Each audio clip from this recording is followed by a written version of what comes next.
welcome to Critical Hit. I'm David. I'm Matthew. I'm Kyle. And this is going to be our last installment in Month-a-zaki 2015, and we're going to be talking about Kiki's delivery service.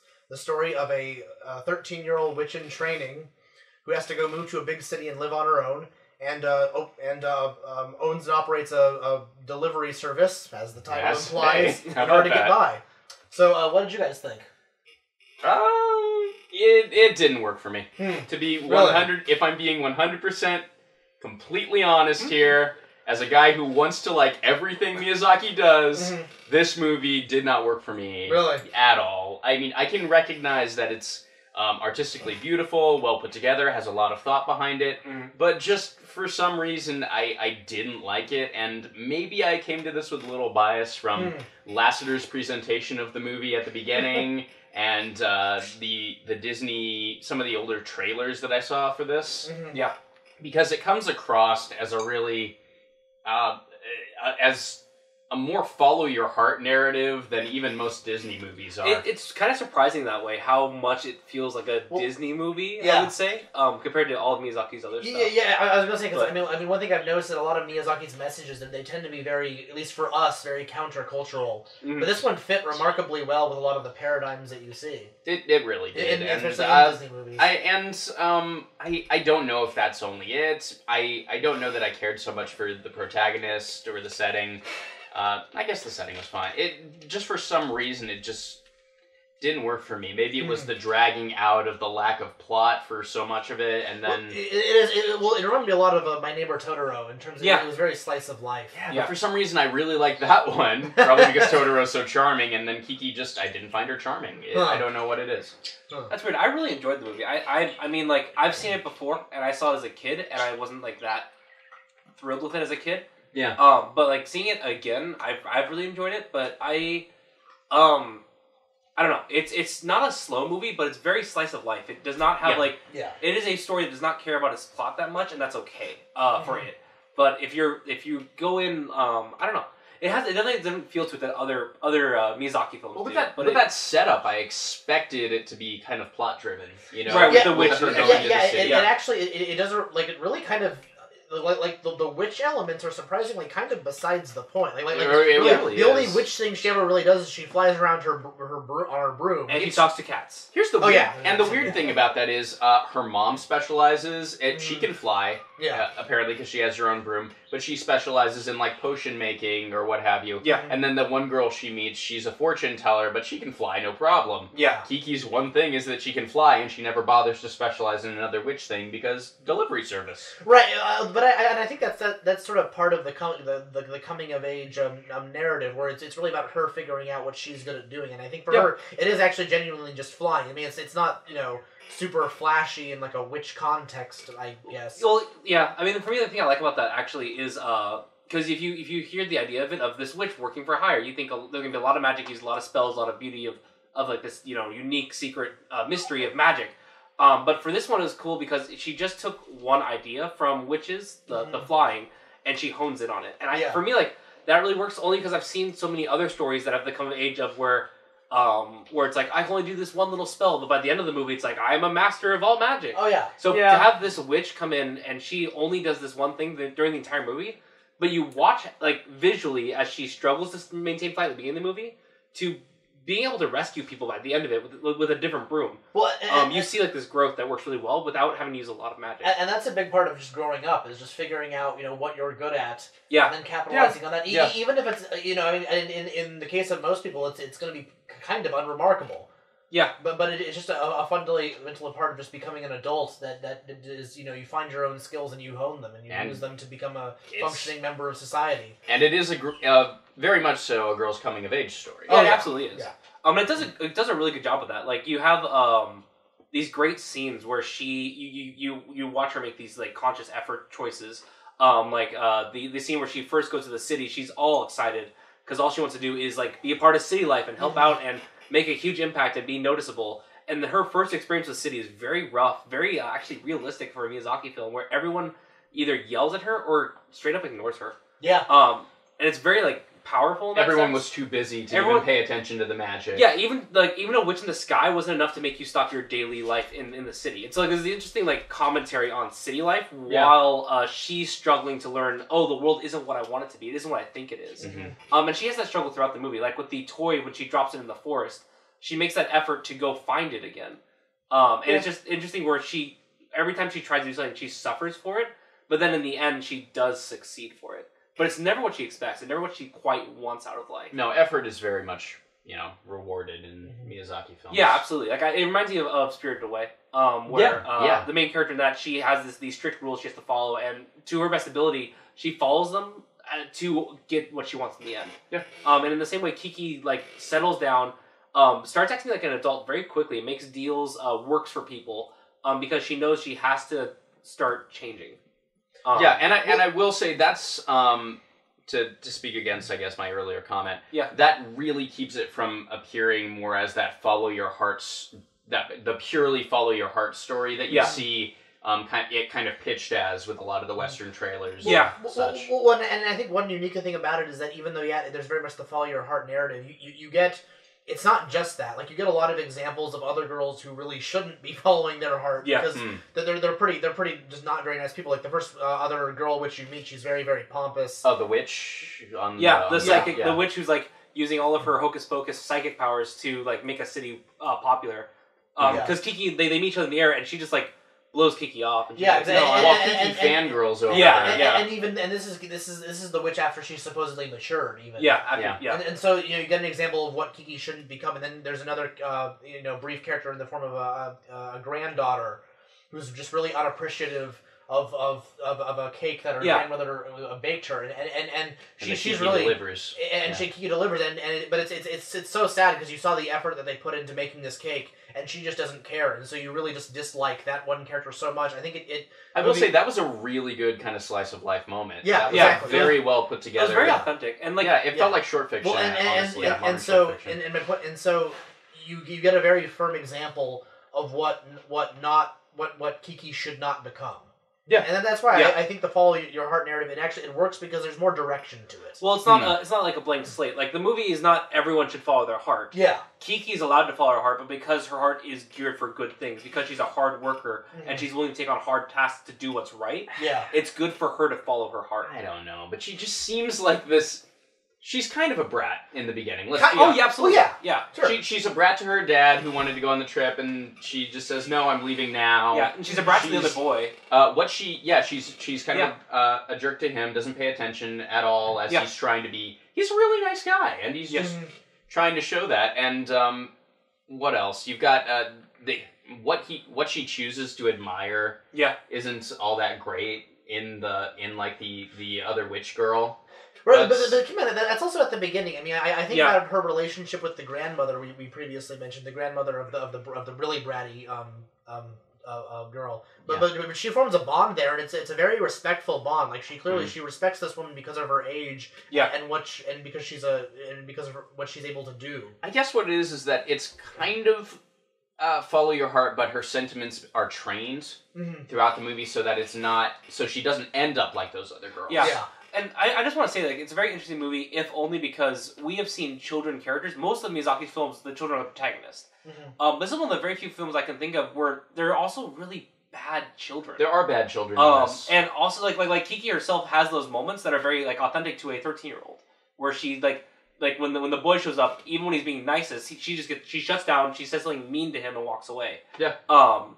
The granddaughter who refuses the cake after all the hard work that was put into it. It's just an interesting movie because so often Miyazaki has this love for childhood innocence, and it's one of the few movies where you see him acknowledging, no, there are bad kids too, and you shouldn't be like them. Yeah. Kiki doesn't really learn how she should behave from any other kid. She learns from all the adults in her life. Well, and on that note, actually, one thing that's really unique about this movie is there's so many female characters. Oh, yeah. Well, and not just female characters, but also, they're older than her. Yeah. They're kind of examples and for her to grow into. They're all well-crafted, people. They're all individuals that, yes, they have that commonality of being women, but they all, teach Kiki different aspects of life. So you have, So we have the two baker. Negative ones that we talked about before. Yeah, the two negative ones. You have Asana, the baker, and she, she's just a really awesome lady who's showing her how to the behave. very maternal pregnant woman who's looking after she's Kiki. pregnant. She's pregnant, and she's already taking on that kind of motherly role. Yeah, for Kiki. Yeah, and then you have the girl in the forest, Ursula, who's probably in like her 20s or so, but she treats Kiki like a fellow adult, and they always talk very seriously to one another. In fact, to help Kiki, they make a deal that she has to clean the floors and she'll help mend the broken toy. Yeah. So you have this interesting situation where Kiki's encountering adults who are respecting her as she learns to respect them. I will say, though, with Ursula, it's the case that by meeting Kiki, she kind of softens as well. Yeah. And becomes much more friendly. Yeah.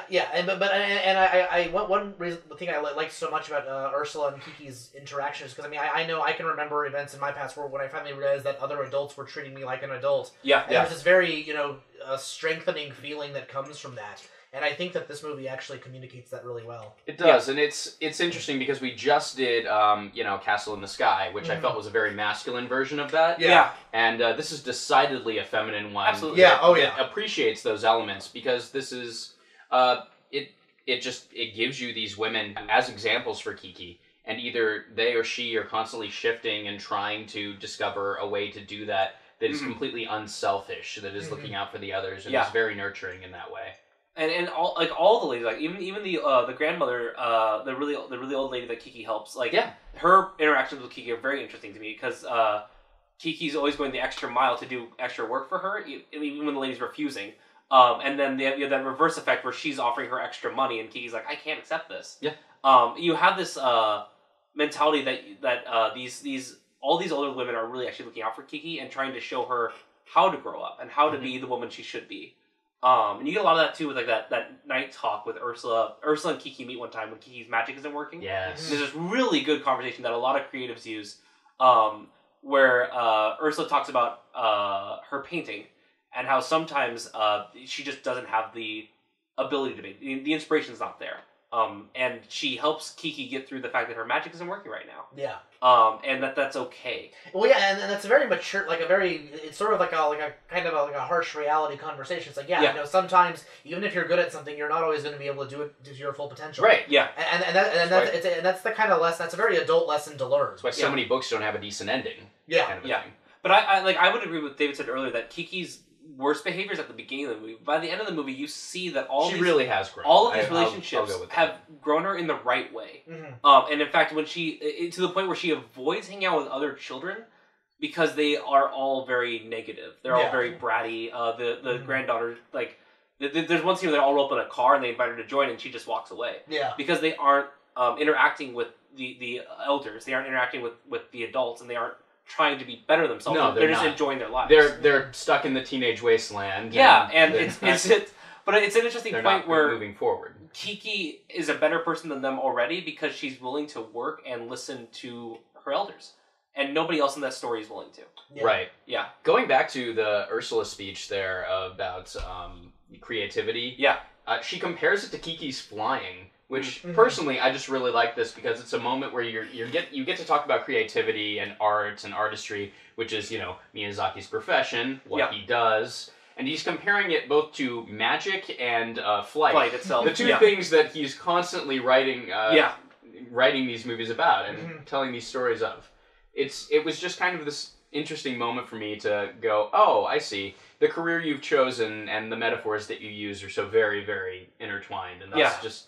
Well, it's nice to see it come together in a piece rather than constantly having to, infer that yourself. And it's interesting, too, because in this movie, there's a lot of flight. She flies on the broom, but there's also the Zeppelin. The Zeppelin that comes into town. There's the boy. The boy's the air bike. It's kind of awesome. I kind of half wonder if that was basically just Miyazaki as a teenager. Yeah. A little. Yeah. Come on. I think he's present of the aeronautics. Something like that. It's interesting because normally when you see Miyazaki kind of self-insert him into a piece, it's an older version of himself. Well, I think the old man from Castle in the Sky is very Miyazaki. Sure. Yeah. Someone who can speak, or Kamaji the Boiler Man, or something. This is one case where I do wonder if he was sort of channeling his own awkward years into the character. You kind of feel that. Yeah. I really like the dub actor they got for that because that's one of those the design for the character. He's got that real 1950s Americana look to him. Yeah. And it could have easily came out as the Mandark kind of nerd voice or something like that. But no, it was just very straightforward, and just it didn't detract from the likability of his character with anything by playing up his nerdiness or awkwardness. And unlike a lot of we've seen aviation in a lot of stories, I would say in almost every Miyazaki film there is flight as a concept, as a story element. But in this one there isn't a negative in that. And that's there's the Zeppelin though. The Zeppelin isn't portrayed as negative though, just as an accident. Okay, yeah, it's a little out of control, but that's just because of the wind. That's the wind itself. Whereas like even the wind rises is about, in the end of the day, making fighter planes for war. That's true. But like in this movie, it's interesting because you have this slice of life film where there are no major villains. Yeah. And there isn't ever really just bratty kids. Yeah, just bratty, like little brats. Or old women who really like the violent stuff happening on TV. Yeah, but like you have that like. It's interesting because like so many other movies you have this like interaction with humanity and nature where it's like humanity's bad, or you have a villain who's causing humanity and nature to be disrupted. But in this Miyazaki film, you just have people being people, and there isn't ever, even the major conflict isn't a villain. Like there's no bad guys. I mean, and that's such a big contrast, especially coming off of Castle in the Sky, who had Mark Hamill playing a straightforward villain. You know. Yeah. He was very And for me, I kind of like that because it reminds us that not everything can be pinpointed down to a person. What I think it actually works really fantastically for a coming of age story, because when for most people growing up, most people don't really have villains in the same in that kind of arch. I didn't have an arch nemesis. Most people didn't. And so I think that sort of lack of a villain factor, it makes the coming of age narrative really, really authentic. Yeah, absolutely. I would say that it really it really benefited the character, like to not have like her versus another, like that witch comes back to town or something, like, or her versus a something that came out and started ruining things. Right. But instead, it's her greatest difficulty is overcoming herself, like her problem with magic. Perfect for a coming of age. Yeah, story. and it was overcoming really, yourself is actually, and it's the right way to do a follow your heart narrative. Yeah. And it's the only time that I'm actually kind of okay with the follow your heart narrative, I would say, is when it's actually getting over yourself. So you can do it. Yeah, instead of just following your heart blindly wherever it leads because it's your heart. Like this time, it's like follow your heart because your heart. After you've achieved emotional maturity, because it's teaching you not to care about yourself as much as others. To be a better person in multiple ways in this movie, and I think it absolutely succeeds in that. I'm starting to like this movie more as we're talking about it. But it's I do agree that like for me there is an element to this movie where it's absolutely any age. Like you could have any kid could watch it, but I would say with you, Kyle, that I don't think many boys would actually. Actually, my first exposure to this movie was I remember at one point, I think it was probably when I was in elementary school. Like Disney had a thing where I think it was every Saturday they'd show an anime movie, and that was when I was first getting into anime, and so I loved it. But then one week they showed Kiki's Delivery Service, and it took like probably a good 2 or 3 minutes before I just lost interest and turned it off. Is that just because you think like there isn't any action in the movie? Because like I understand that as a boy, I was like Castle in the Sky. It looks awesome, even though like the point isn't that the action is good. This was the Dragon Ball Z age, I guess. Yeah. At that point, my favorite anime was Dragon Ball Z. This is about as anti-Dragon Ball Z as you could get. Because Kiki's not like a slow-moving movie, but it's very slice of life. It has its experiences, but they aren't very. Well, just, I don't know. It's very feminine. It just might not be the one to introduce a boy to first. I think Castle in the Sky for a certain age is fine. I think either people of either gender could really appreciate Totoro at a younger age, especially. And then maybe Mononoke if you're a teenage guy looking for something to appreciate. Like with Castle, I mean, it's like we said, Castle in the Sky was very masculine. This movie is very feminine. It's kind of it might be back and forth in that way. So you can appreciate which.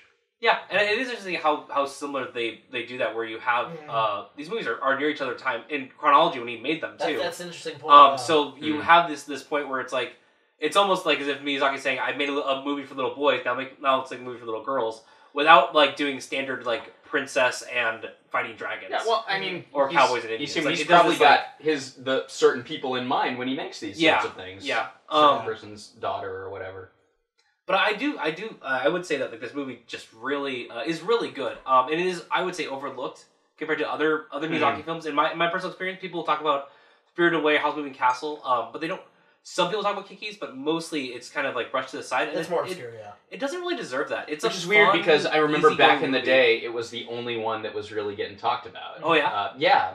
It was the one that there were previews for. I think Pre-Spirited Away. Pre-Spirited Away. I think this was the one that got attention. But it's definitely and it's probably one of the reasons that Spirited Away actually got the attention that it did.